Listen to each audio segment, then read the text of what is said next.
esta noche vamos a estar cubriendo la doctrina de solo Cristo. Es algo que los reformadores en su momento llamaron solus Christus, en latín, ¿verdad? Que era el lenguaje que estaban usando. Es una doctrina que todos entendemos que es así, sin embargo, no necesariamente todos entendemos correctamente por qué es así, y no todos lo podemos articular, la enseñanza o la defensa de la manera más apropiada. Y eso es lo que vamos a tratar de ilustrar esta noche.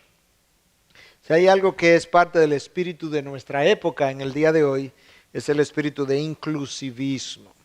Si hay algo que genera reacción en la sociedad hoy en día, es cada vez que nosotros decimos que tenemos la verdad, o cada vez que decimos que Cristo es el único camino. Y hay algo fundamental que la gente no entiende, lamentablemente, y es que la verdad es exclusiva, no importa en qué ámbito del saber yo esté hablando. Cada vez que tú hablas la verdad, todas las demás posiciones quedan excluidas inmediatamente. No importa si eso es en el ámbito de la ciencia, si es en el ámbito de áreas de la ciencia, como la física, la astronomía. Cada vez que tú hablas verdad, todo lo demás es error. Eso es una definición intrínseca de la verdad. Y un ejemplo sencillo es que cuando hablamos de que la luz viaja a 300.000 kilómetros por segundo, esa es la verdad. Todas las demás velocidades quedan excluidas inmediatamente. ¿Y por qué? Porque esa es la verdad. No puede ser otra. Esta noche, aquí en el púlpito, ¿quién está? El pastor Miguel Núñez. ¿Y por qué no puede ser el pastor Héctor Salcedo esta noche? Porque él no está en el púlpito. Él puede ser mañana, pero ahora quien está es otra persona. De manera que la verdad es siempre exclusiva. La razón por la que personas en el hinduismo, el budismo, en meditación trascendental, están dispuestas a aceptar otros dioses más Jesús es porque están en el error. Y el error siempre tiene espacio para la verdad, porque como no está en la verdad siempre cabe. Pero la verdad nunca tiene espacio para el error porque entiende que está en la verdad. Y eso es justamente lo que nosotros decimos. Cristo dijo, yo soy el camino, la verdad y la vida.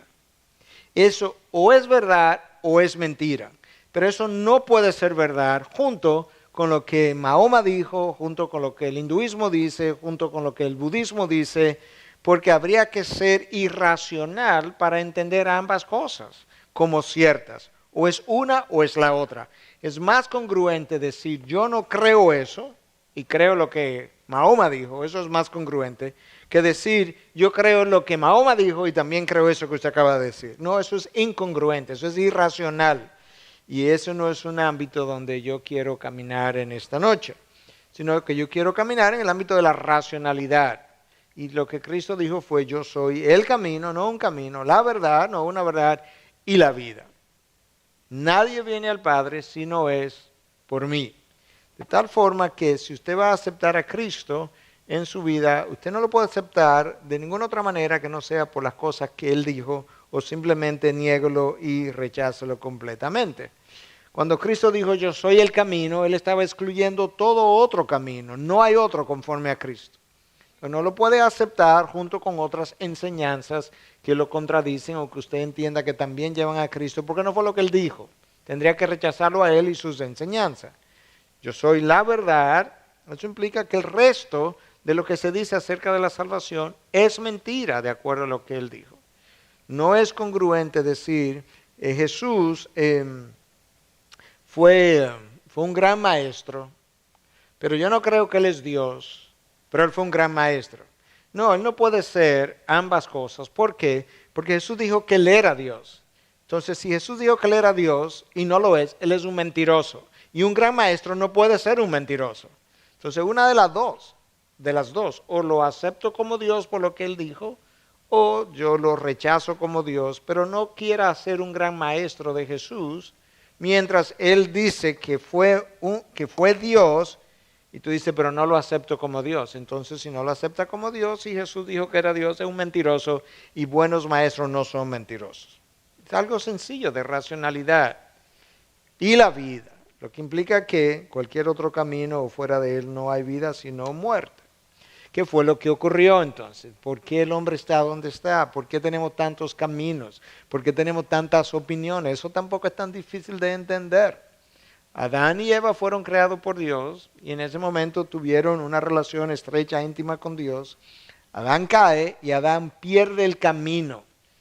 Adán pierde la relación que tenía con Dios. Y no solamente perdió la relación, perdió el camino de regreso. Y es ilustrado en la palabra de Dios, o es mencionado como Dios pone incluso un querubín que impedía la entrada, el regreso. Dios los expulsa de su presencia y Dios pone un querubín que impide el regreso de ellos a lo que era antes su morada, el jardín del Edén. ¿Qué hace el hombre a partir de ahí? ¿Qué hacen los descendientes de Adán a partir de ahí? Comienzan a idear sus propios caminos de llegada, de regreso a Dios. E inventan diferentes cosas, diferentes religiones, el camino del esfuerzo humano, la moralidad, la meditación, todas estas cosas que nosotros hemos visto a lo largo de la historia, desarrolladas por el hombre tratando de llegar a Dios, pero cuando Dios decidió revelar su camino de regreso, el Dios que expulsa al ser humano de su presencia, se supone que debe ser el Dios que debe saber cómo yo regreso a su presencia. Uno, porque es Dios, y dos, porque Él fue quien me expulsó de allí, y tres, Él sabe dónde está, cuatro, Él sabe entonces cómo llegar. El ser humano no quiso entonces hacerle caso a la revelación de Dios y comenzó a crear su propia revelación o descripción de cómo yo llego a Dios. Y entonces ese es el surgimiento natural de todos los demás caminos que tratan de llegar a Dios.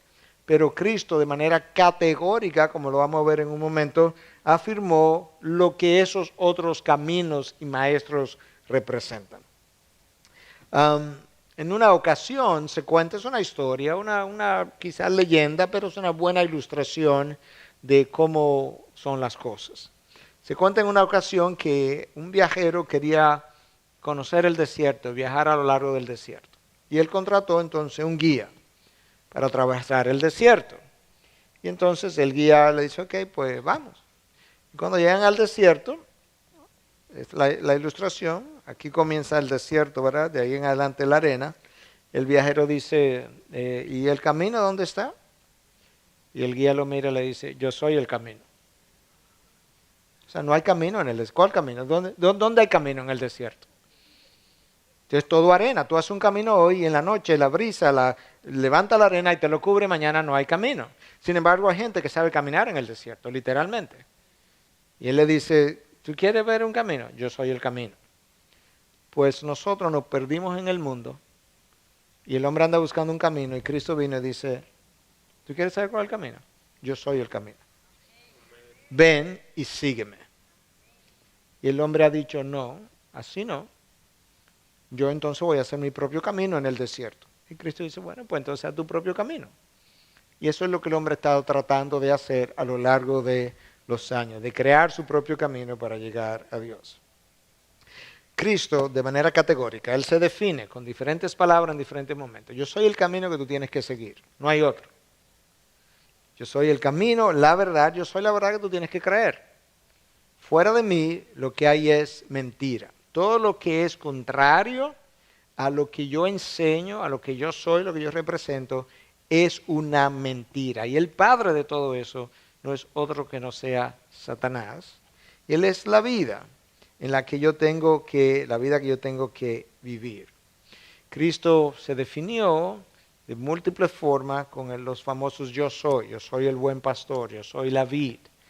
Pero hubo un momento en que Él se definió como la puerta de entrada al reino de los cielos.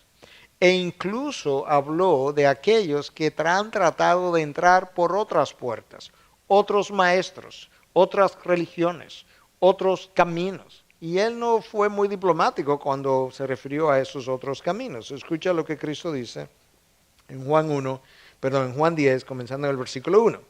En verdad os digo, esto es importante, cada vez que Cristo decía en verdad, en el contexto hebreo estaba diciendo, presten atención, que lo que viene es importante. El que no entra por la puerta en el redil de las ovejas, sino que sube por otra puerta, ese es ladrón y salteador, nada diplomático.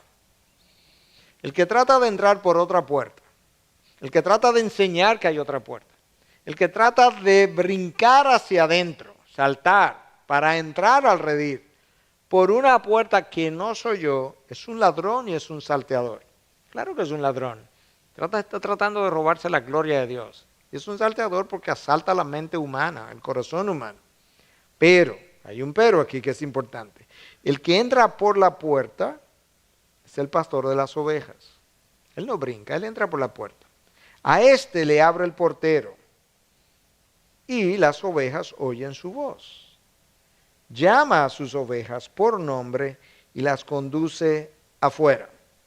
Cuando saca todas las ovejas, va delante de ellas y las ovejas lo siguen porque conocen su voz. La idea es que el pastor ha llegado, ha dejado el redil con un portero y entonces el portero reconoce al pastor, le da paso.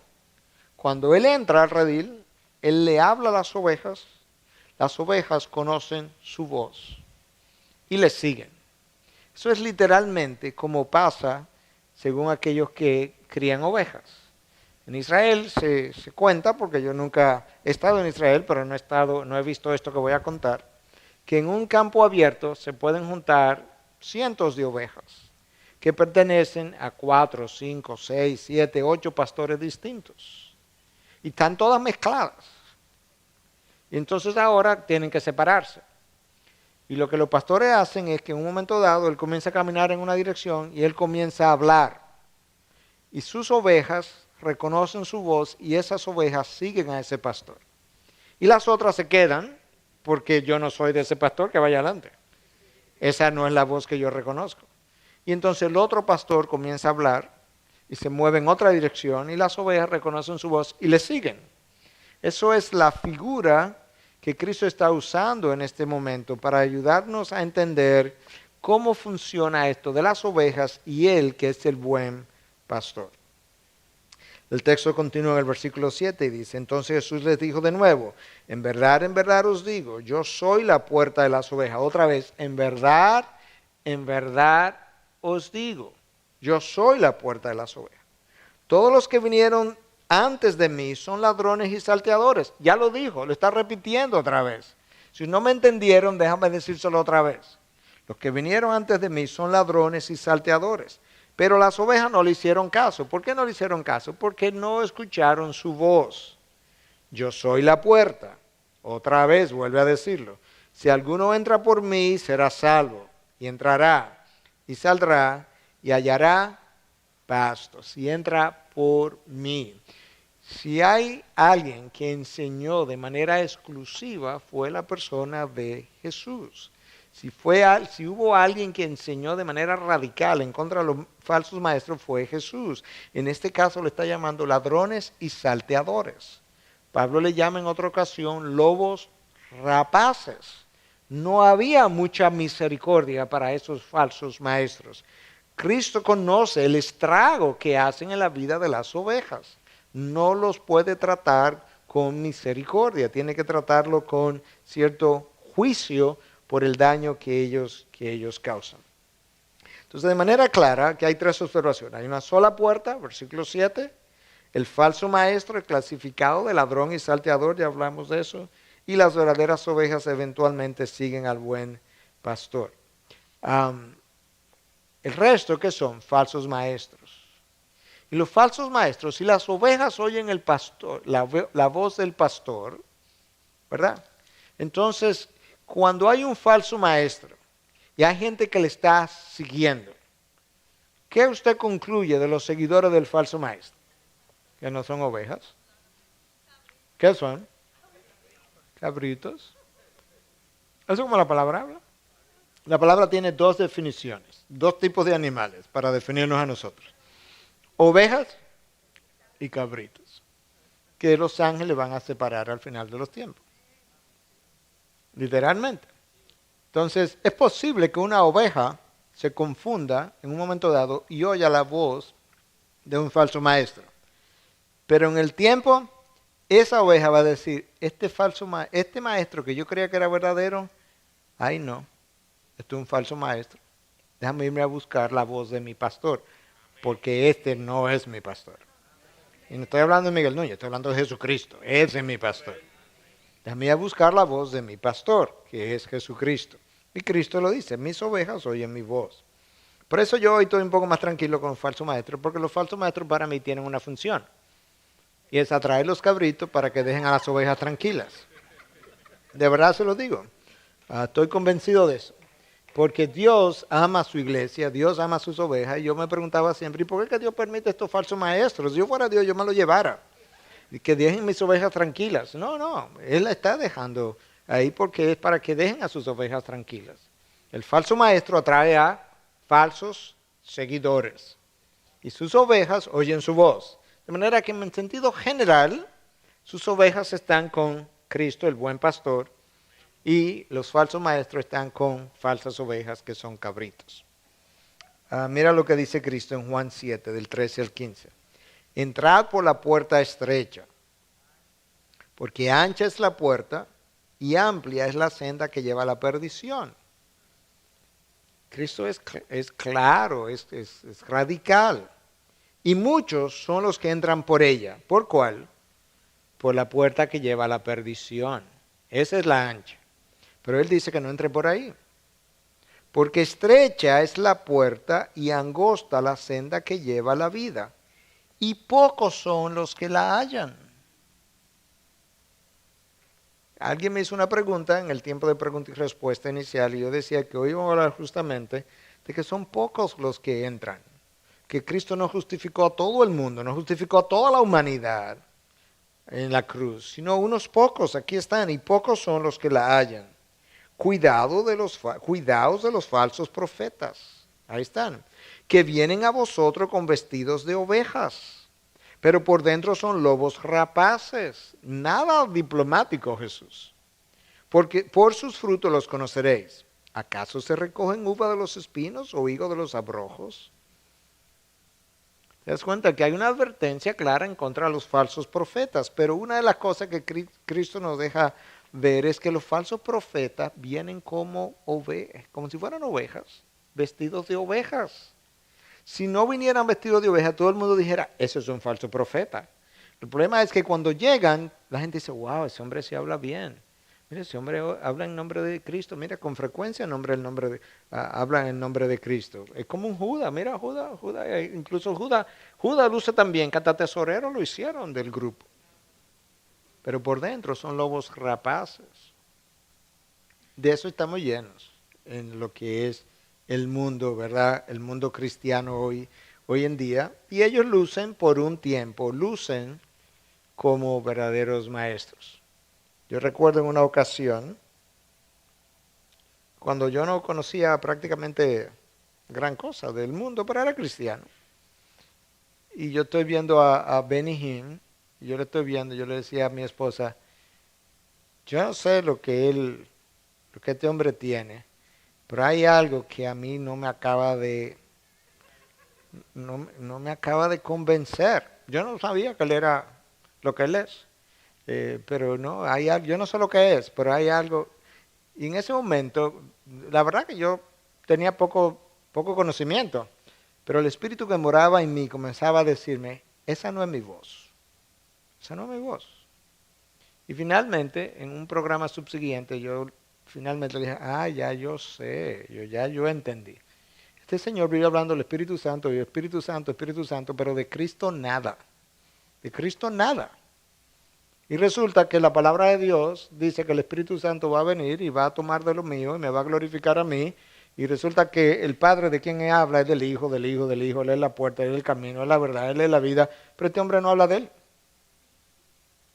Entonces comencé a entender.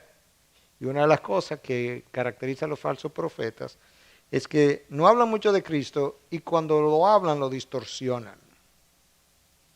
Y eso es una de las cosas capitales. Nosotros no podemos, yo decía esto la semana pasada, nosotros no podemos insistir en que no, lo que tenemos que ver, lo que tenemos en común con el católico, lo que tenemos en común con los budistas, lo que tenemos en común con los hinduistas.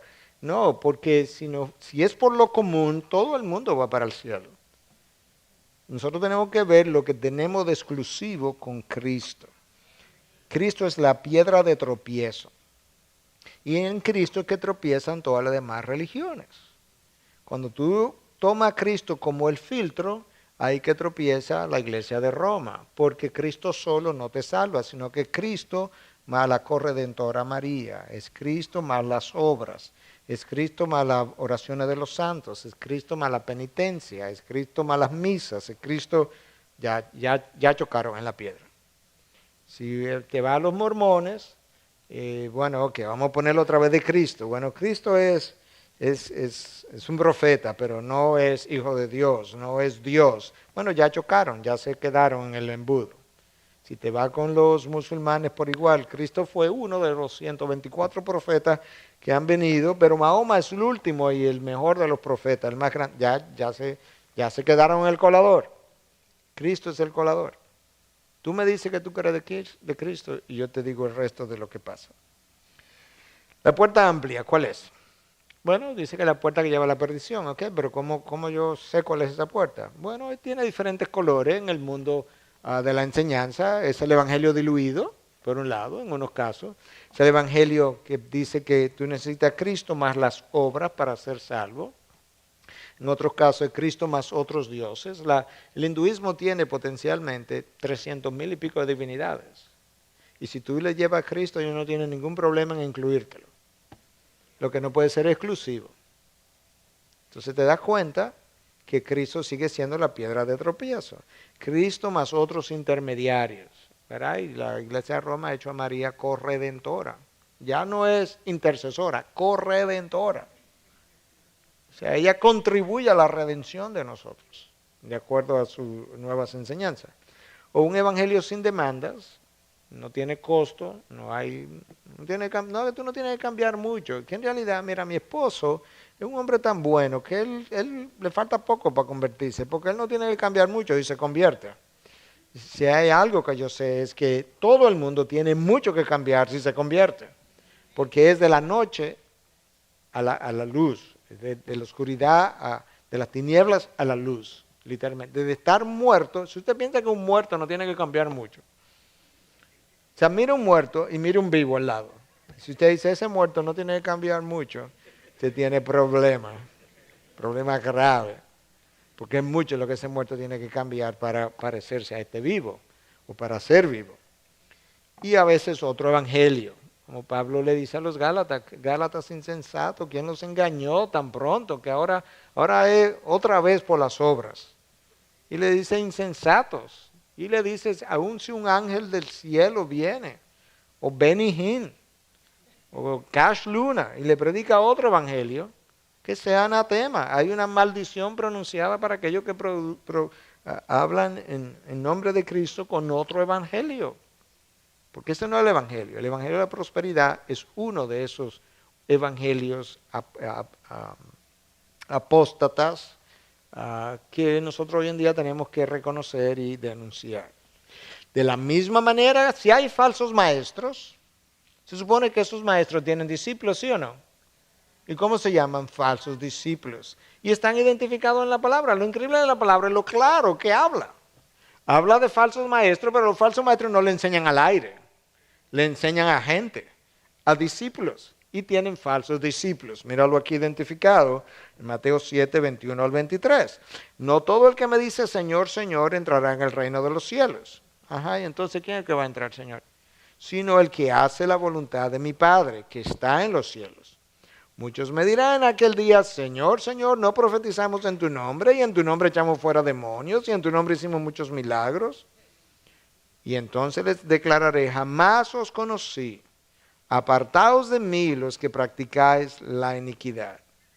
De acuerdo a este texto, la obediencia es la marca del discípulo real. Pastor, eso quiere decir entonces que después que usted se convierte jamás peca. No, yo no estoy diciendo eso. Pero lo que caracteriza mi vida no es una vida de pecado. Lo que caracteriza mi vida es una vida de obediencia y que en mi humanidad peco. Eso es mi característica. La gente no me conoce o no te conoce como un hombre pecador, aunque tú eres un hombre pecador, y diario incluso.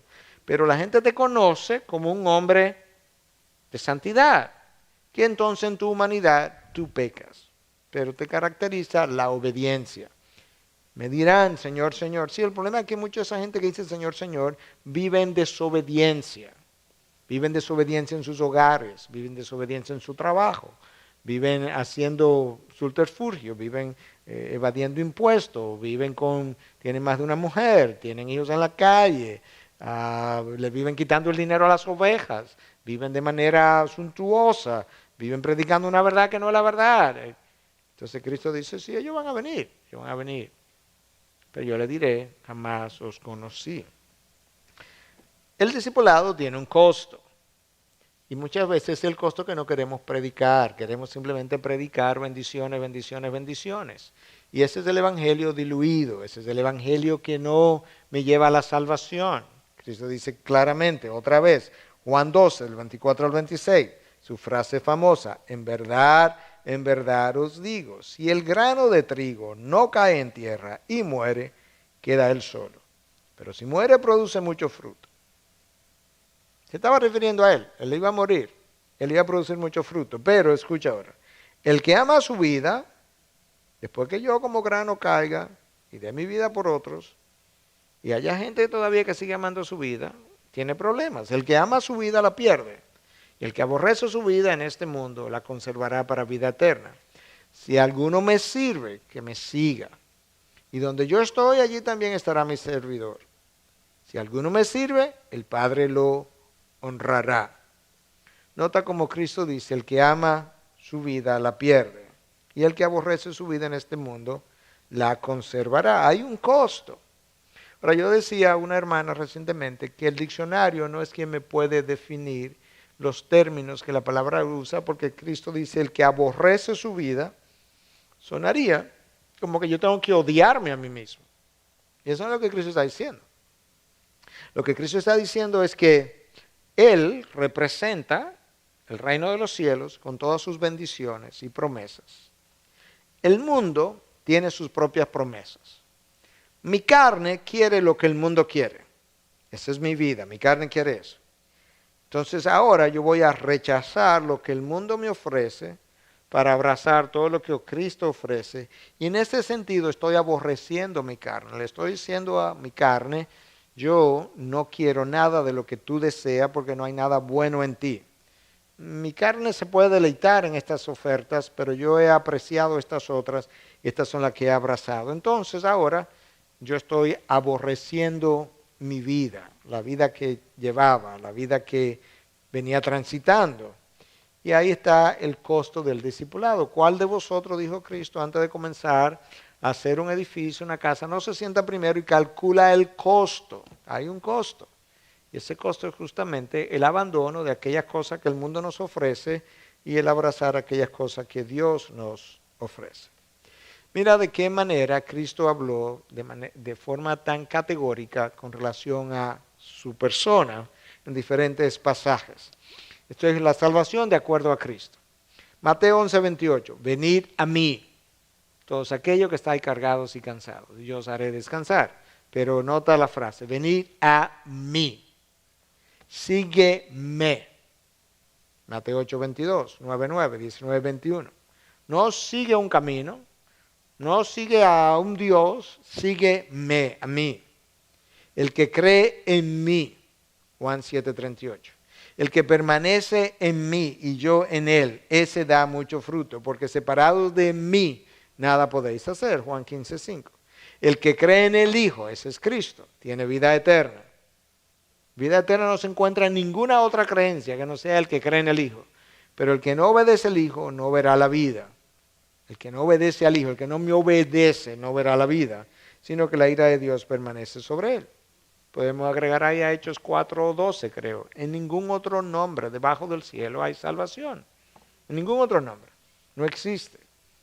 Y ese reclamo de exclusividad es lo que la sociedad de hoy en día resiente cuando nosotros enarbolamos la bandera de la exclusividad. Ahora, como estamos hablando de Cristo de manera exclusiva, ¿verdad? Yo quiero compararlo con otros líderes mundiales para que nosotros podamos ver lo especial de nuestro líder principal y de nuestra puerta. Mahoma, dicen los musulmanes, que es el más grande de todos los profetas. El Corán dice que tú debes tener no más de 4 esposas. Mahoma tuvo 11 y muchas concubinas. Pero el permiso que él tenía era para 4. Compara eso con Cristo. Confucio estaba tan confundido que se divorció. Sócrates, dice la historia, que se sentía atraído por varones, para decirlo de manera diplomática. Buda decía que fundó una religión que establece que el hombre está atrapado en su egoísmo y que tú tienes que seguir 8 pasos para liberarte de tus deseos egoístas. Pero resulta que Buda abandonó a su esposa y a su hijo. ¿Tú quieres algo más egoísta que eso? Jesús no se casó, pero hizo del matrimonio algo sagrado. Y dijo a la separación, dijo, divorcio, no. A menos que sea por causa de adulterio. Ese no es el patrón que esta gente siguió en términos de cómo vivió. Jesús es un hombre único en la historia, único en hombre como código de valores, cumplió a la ley a cabalidad. Nadie lo pudo acusar, ni sus enemigos pudieron demostrar su culpabilidad. Trataron, al final, aquí está el veredicto, dice Pilato que él no encuentra nada, dice Herodes que él no encuentra nada. El ladrón en la cruz le dice al otro, este hombre no ha hecho nada, nosotros estamos aquí porque hicimos lo mal hecho, pero este hombre no ha hecho nada. Y el centurión al pie de la cruz dice, verdaderamente este era el Hijo de Dios. Nadie puede encontrar culpabilidad con él. Es un hombre único, único en la historia. Yo soy el camino, la verdad y la vida. Nadie viene al Padre sino por mí. Jesús fue único en múltiples maneras. Fue único en el tiempo. En el principio era el Verbo. Y el Verbo era con Dios. Y el Verbo era Dios. ¿Desde cuándo? Desde el principio. No fue creado. Es único en el tiempo. Es un ser eterno. A Mahoma lo crearon. A Buda también. Pero no a Jesús. A Confucio también. Apocalipsis 21:6. Yo soy el alfa y la omega. Yo soy el principio y yo soy el final. En otras palabras, yo lo contengo todo. El que es, el que era y el que ha de venir. Él se define en los 3 tiempos verbales. ¿Por qué? Porque yo soy eterno. Si piensan en la eternidad pasada, yo era. Si piensan en el presente, yo soy. Si piensan en el futuro, yo voy a venir. Único en el tiempo. Jesús fue único en su nacimiento. Nació de una virgen. Profetizado 750 años antes de que él naciera, de que ocurriera. El profeta Isaías dijo, y la virgen concebirá. Y la virgen concibió y dio a luz. Y dio a luz justamente donde Miqueas 5:2 dice que iba a dar a luz, en Belén de Judá. Jesús fue único en su naturaleza. Ningún líder religioso ha dicho que era 100% hombre, 100% Dios, y demostró en su vida ser ambas cosas. Demostró ser hombre cuando se encarnó, cuando nació de un ser humano, cuando sufrió hambre, cuando sufrió cansancio, cuando durmió, cuando comió, cuando lloró, todas esas exhibió las características típicas de la humanidad, pero a la vez exhibió las características típicas de la divinidad. Cuando él dice, a mí nadie me quita la vida, yo la pongo y la vuelvo a tomar. La pongo cuando yo quiera y la vuelvo a tomar cuando yo quiera. Y la puse el viernes en la noche y la tomé el domingo en la mañana, cuando resucité. Único en su naturaleza, una naturaleza 100% hombre, 100% Dios. Jesús fue único en autoridad. Él mostró autoridad de múltiples maneras. Mostró autoridad al enseñar. Mostró autoridad sobre los fenómenos naturales. Calmó la tormenta, caminó sobre el mar, mostró autoridad sobre los demonios, mostró autoridad sobre los pecados. Jesús dejó evidencia de su autoridad absoluta en el mundo, una autoridad que fue luego ampliada incluso cuando él antes de ascender le dice a los discípulos, toda autoridad me ha sido dada, por tanto, id y haced discípulos, en vista de lo plenipotenciario de mi autoridad, donde no hay un rincón del universo sobre el cual yo no ejerzo autoridad, dado ese dominio absoluto, mi señorío completo sobre la creación, yo los envío a ser discípulos. Y cuando vayan a ser discípulos, bautícenlos en el nombre del Padre, del Hijo y del Espíritu Santo, y enséñenles a obedecer todo lo que os he enseñado, porque esto tiene que ver con mi señorío. Y tú o tienes todo mi señorío o no tienes nada, pero no es parcial. Por eso, enseñarle a obedecer todo lo que os he enseñado. Mira esta comparación de Jesús como maestro, hablando de la autoridad que tuvo al enseñar. Sócrates enseñó por 40 años, Platón por 50 años, Aristóteles por 40 años. Si tú lo sumas, te da 130 años.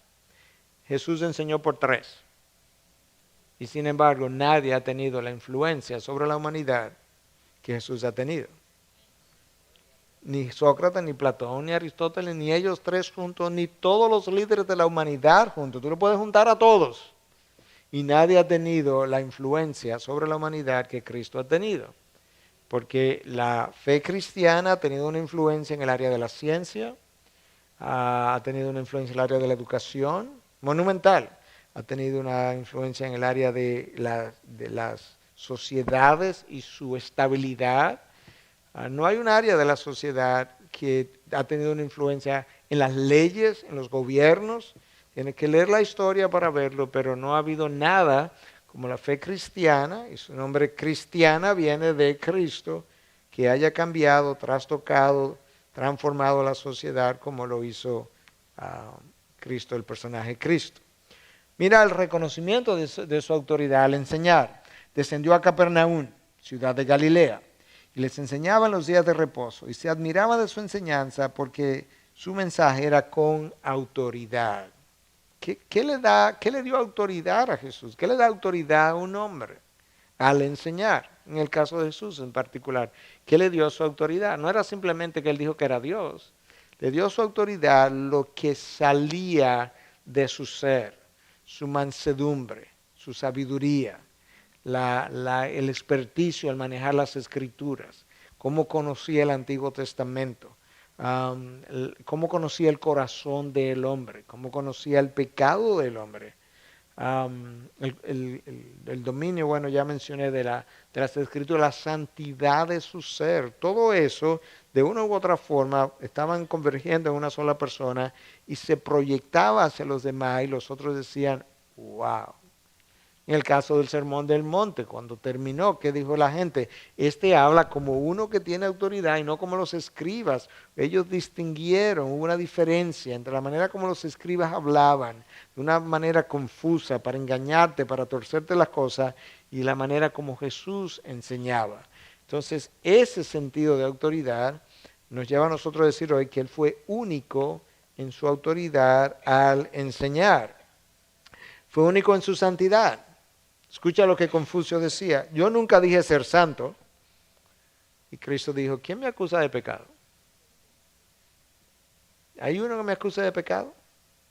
Pilato, ¿tú me acusas de pecado? No, yo no encuentro falta contigo. Herodes, ¿tú me acusas de pecado? No, te estoy devolviendo para donde Pilato porque no encuentro nada. El ladrón en la cruz, ¿ustedes encuentran algo conmigo? No, pues tú eres un santo.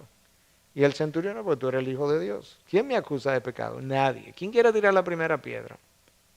Nadie. Por lo menos nadie que honestamente quisiera pasar ese juicio. Mahoma dijo, si Dios no tiene misericordia de mí, no tengo esperanza. La esperanza estaba en Dios. Cristo dice, bueno, a menos que tú creas en mí, tú vas a morir en pecado. Lo dijo de otra manera, pero lo dijo. Entonces Cristo no está apelando a la misericordia de Dios porque Él es Dios. Entonces es único en su santidad, en la manera como Él representó a su Dios. Buda dijo, yo soy alguien en busca de la verdad. Y Cristo dijo, no, sigue buscándola, pero yo soy la verdad. Tú te puedes dar cuenta que no es simplemente que vivió distinto, es que habló distinto. Es que habló de una manera que no tiene comparación. Tú puedes comparar a Buda con Confucio, con Sócrates, con Platón, y tú encuentras su punto de comparación. Pero cuando tú llegas a Cristo, no hay punto de comparación. Una vez más, Buda está diciendo, yo estoy buscando la verdad, y Cristo dice, no, no. Pues claro, pues tú estás perdido, pero yo no, yo soy la verdad. Yo soy el camino, yo soy la vida. Jesús tuvo autoridad para perdonar pecados. Cuando Él le perdona los pecados al paralítico que le traen y se lo bajan por un techo que le abrieron un hoyo, ¿recuerdan eso? Y la gente dice, ¿quién es este que tiene autoridad o que se cree con autoridad para perdonar pecados? Él dice, bueno, ¿tú quieres que te diga quién es? ¿Qué es más fácil? ¿Decir tus pecados son perdonados o levántate y anda? Levántate, ve, corre y anda. Entonces ahora el paralítico sanado te dice quién es este que tiene autoridad para perdonar pecados. Este Dios que puede parar a un paralítico.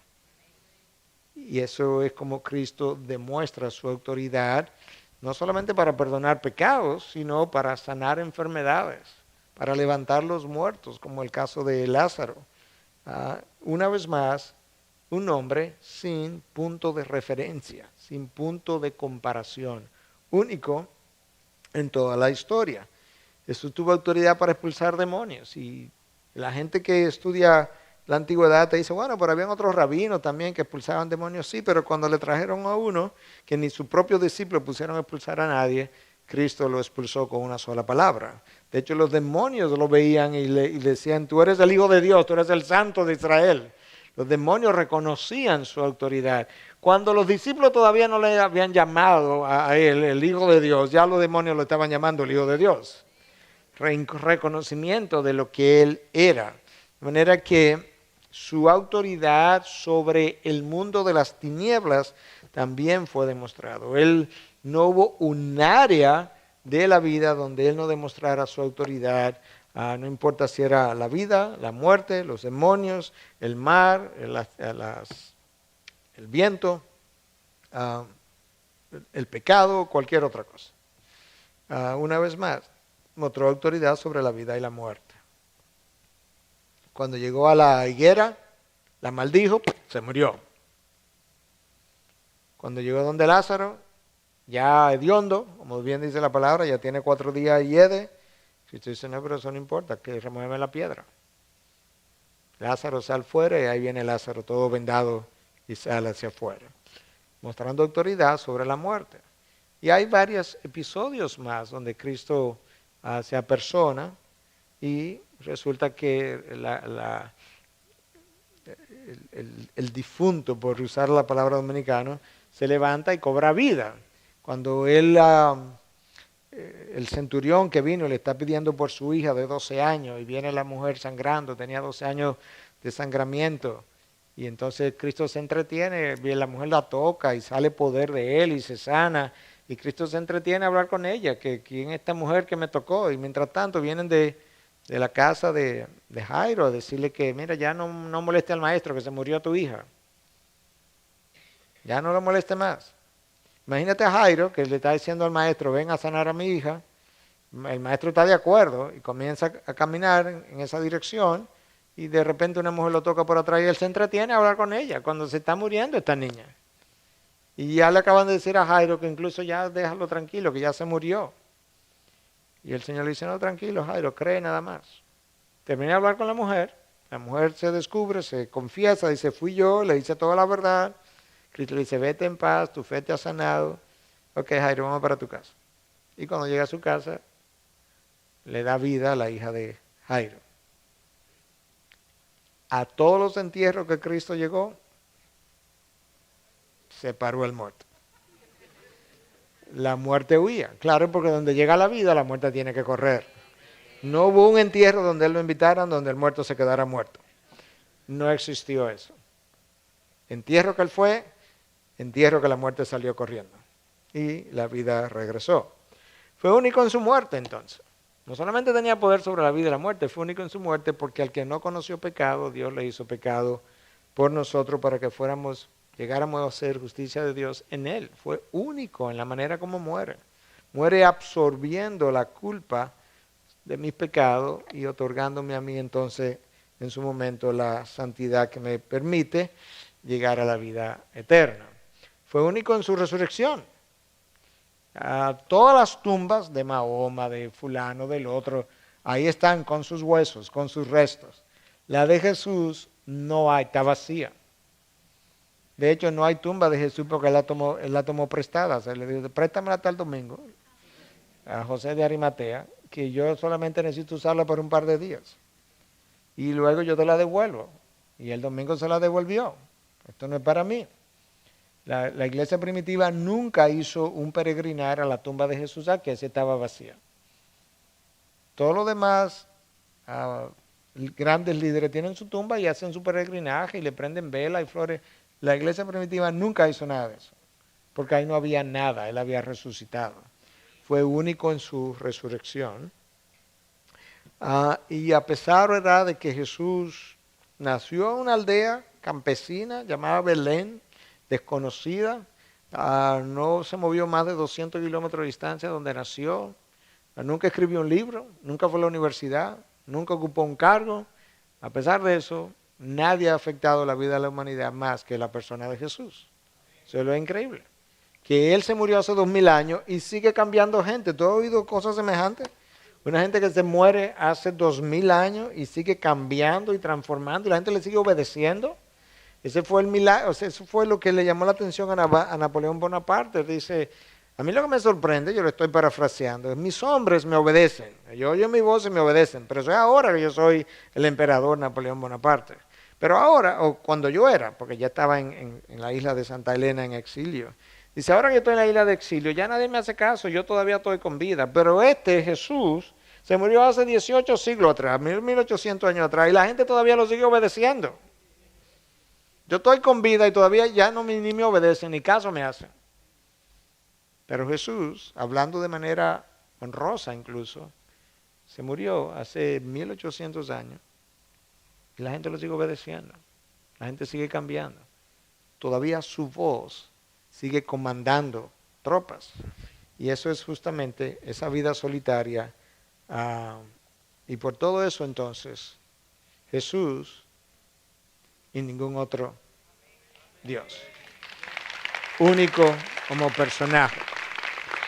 Solo Cristo, solo en Jesús. No hay salvación en ningún otro nombre. Entonces era una de las 5 solas de la Reforma. Cubrimos sola Escritura, sola fide, sola gracia, solus Cristo. Y eso era parte de la problemática, y sigue siendo de Roma, de la iglesia de Roma. Porque aunque Roma te dice que sí, que solamente hay salvación en Jesús, pero con la colaboración de obras de María, de santos, de la obra de los santos, que se guardan el tesoro de los méritos, que te la pueden transferir a ti para sacarte del purgatorio.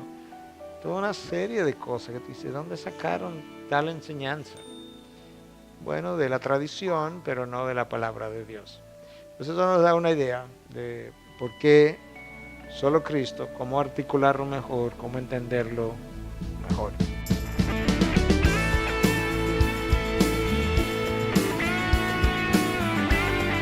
Esta es una producción que llega hasta ustedes gracias a los aportes de individuos y empresas comprometidos con la defensa de la fe.